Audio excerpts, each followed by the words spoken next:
এই মুসলমান, আপনি কি মারা যাবেন না এক সময়? যাবেন না?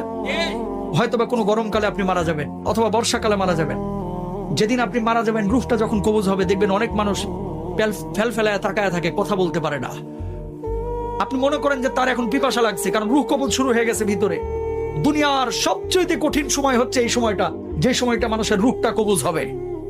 তখন আপনি যে এই যে মুখে পানিটা ঢেলে দেন, দেখবেন যে পানিটা গিলতে পর্যন্ত পারে না, ঠোঁটের দুই কিনারা দিয়ে ওই পানিটা বের হয়ে যায়। আল্লাহু আকবার।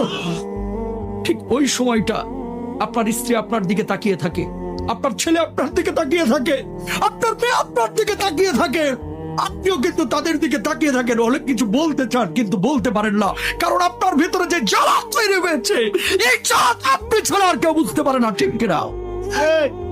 যখন মালাকুল মাউত রূহটা কবজ শুরু করে, মানুষজন যারা অপরাধী বারবার একটা কথা বলে, ও মালাকুল মাউত, এবারের মতো আমাকে ছেড়ে দাও, আমাকে নিও না, এবারের মতো তুমি আমাকে ছেড়ে দাও, আমাকে নিও না, আমাকে 10টা দিন সময় দাও, 2টা দিন সময় দাও, এই অবস্থায় আমি কবরে গেলে আমি জাহান্নামী হব, আমাকে মাফ করে দাও, আমার রূহটা এখন কবজ করো না। কিন্তু আমার আল্লাহ রাব্বুল আলামিন কি বলছেন?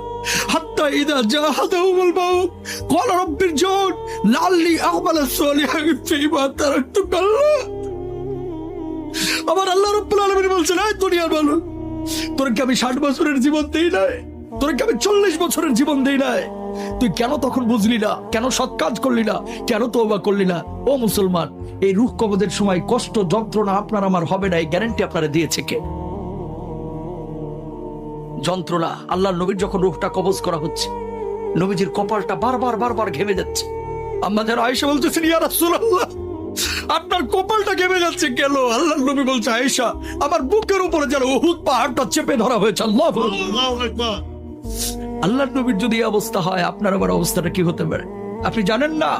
এই বাড়ি যাবে না আপনার সঙ্গে, গাড়ি যাবে না, কিচ্ছু যাবে না। আপনি মারা যাবেন, ব্লেড দিয়ে আপনার জামা কাপড়গুলো কেটে খাটিয়ার উপরে আপনাকে রেখে, সন্তান সন্ততি বা আত্মীয় স্বজন বন্ধু বান্ধব ঘর থেকে লাশটা বাইর করে ওই বারান্দায় রেখে দেবে অথবা উঠানে রেখে দেবে। আপনার নাম ছিল আব্দুল কুদ্দুস, আব্দুর রহিম, সালমান, সাদমান, কত ভালো ভালো নাম। এখন কেউ আপনাকে নাম ধরে ডাকবে না, এখন আপনার নাম হয়ে গেছে লাশ। আপনার নাম কি? ওই মুয়াজ্জিন সাহেব মাইকে যে ঘোষণা দিবে, সেদিন আপনার নামের শুরুতে একটা ডিগ্রি লেগে যাবে, ডিগ্রি।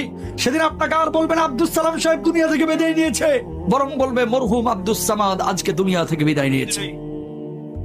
ও মুসলমান, খাটিয়া যখন নিয়ে যাবে, সন্তানগুলোকে বলবে, ও সন্তান, তোর জন্য কি আমি বাড়ি করেছি না? তোর জন্য কি আমি 30 বছর 60 বছর কষ্ট করেছি না? ও প্রাণের সন্তান, খবরদার আমারে কবরে একা রাখিস না, একা রাখিস না, একা রাখিস না।